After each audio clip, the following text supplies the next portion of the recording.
Hi friends, எல்லாத்துக்கும் காலை வணக்கம். இன்றைக்கி நம்ம காலையிலே நம்ம டீ போடல.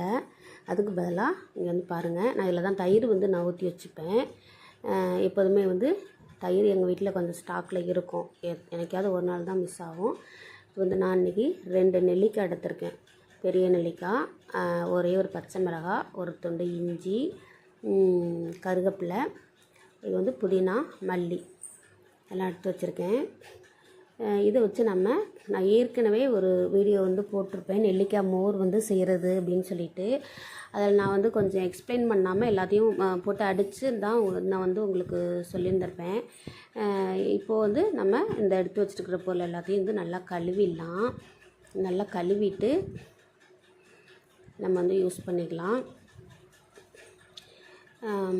எப்போதுமே அந்த புதினா, மல்லித்தலை இதிலெல்லாம் கொஞ்சம் மண் தூசியெல்லாம் இருக்கும். அதனால் நல்லா கழுவிட்டு, நெல்லிக்காயுமே நல்லா கழுவிட்டு, அந்த நெல்லிக்காய் சந்தையில் தான் வாங்கியிருந்தேன். எங்கள் ஊர்லேயுமே நெல்லிக்காய் கிடைக்கும். ஒரு அண்ணா வீட்டில் நெல்லிக்காய் 20 ரூபாய்க்கு அவ்வளோ நெல்லிக்காய் கொடுத்தாங்க. எப்படி ஒரு 20-25 நெல்லிக்காய் இருக்கும், அவ்வளோ நெல்லிக்காய். இப்போ இருக்கா, அவங்க அம்மாட்ட கேட்டேன் இருக்கா அப்படின்னு சொல்லிட்டு. பையன்கிட்ட கேட்டு சொல்கிறேம்மா அப்படின்னாங்க. இது மாதிரி நம்ம மரத்தில் காய்க்கிறவங்கள்ட்ட வாங்கினா கொஞ்சம் ஃப்ரெஷ்ஷாகவும் இருக்கும், சீப் அண்ட் பெஸ்ட்டாகவும் வாங்கிடலாம்.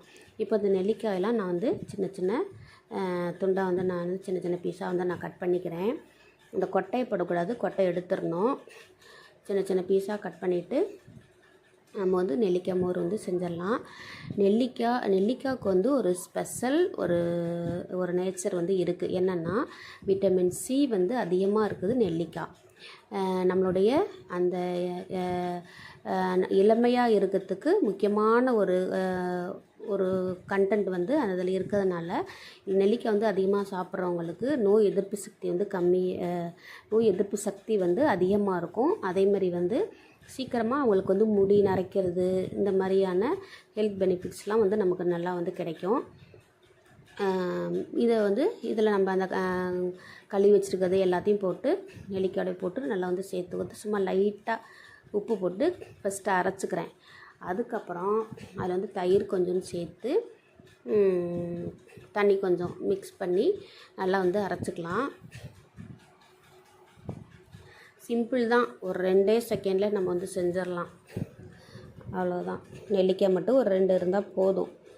ஒரே தான் நம்ம செஞ்சு நம்ம ஸ்டோர் பண்ணி வச்சுக்கக்கூடாது. இதெல்லாம் அப்போதைக்கு அப்போ நம்ம செஞ்சு குடிக்கிற மாதிரி. இப்போ காலையில் செஞ்சோம் அப்படின்னா, காலையில் நம்ம டீக்கு பதிலாக அதை யூஸ் பண்ணிக்கலாம். அதே மாதிரி மதிய டயத்தில் ஒரு 11 மணி 12 மணி போல் சரியான வெயிலாக இருக்கும் பார்த்தீங்களா, அந்த மாதிரி டயத்தில் குடிச்சிக்கலாம். அதேமாதிரி ஒரு 3 மணி 4 மணி வாக்கில் வெயிலாக இருக்கும்போது குடிச்சிக்கலாம்.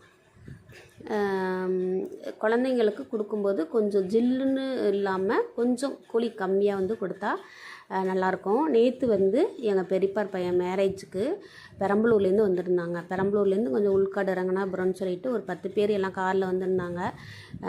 நான் நெல்லிக்காய் மோர் செஞ்சு வச்சுருந்தேன். அவங்களும் கரெக்டாக வந்தாங்க. அப்புறம் ஆள் கொஞ்சம் ஒரு டம்ளரில் ஆள் கொஞ்சமாக கொடுத்தேன். வெயிலுக்கு நல்லாயிருக்கு, டேஸ்ட்டாக இருக்குது, எப்படி செஞ்ச அப்படின்னு சொல்லிட்டு எங்கள் அண்ணி கேட்டிருந்தாங்க. நான் சொன்னேன், நான் வீடியோ போடுறேன், அதில் பாருங்கள் அப்படின்னு சொல்லிட்டு. நல்லாயிருக்கு, டேஸ்ட்டாக வித்தியாசமாக இருக்குது, மோர் மாதிரியே தெரியல அப்படின்னாங்க. பிள்ளைங்களுமே சாப்பிட்டுச்சுங்க. கொஞ்சம் ரொம்ப கூலிங்காக இருந்துச்சு. ஃப்ரிட்ஜ்லேருந்து அவங்க அப்போ தான் வந்திருந்தாங்க. டக்குன்னு உடனே கிளம்பணும், ஏன்னா ரொம்ப தூரம் போகணும் இல்லையா, அதனால் கிளம்பணுங்கவும் சரி. அது கூலிங் கம்மியாக வர்றதுக்கு வெளியில் ரொம்ப நேரம் எடுத்து வைக்க முடியாதுன்னு சொல்லிட்டு சும்மா ஆளுக்கு ஒரு 1/4 டம்ளர் தான் குழந்தைங்களாம் குடிச்சிச்சுங்க.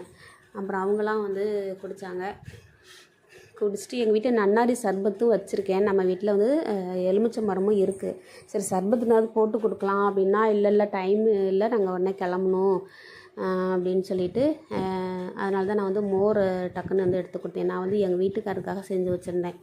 காலையில் கொடுத்துட்டு திரும்பி நான் சாயந்தரமும் கேட்பேன், எனக்கு வேணும் அப்படின்னு சொல்லிட்டு போயிருந்தார்.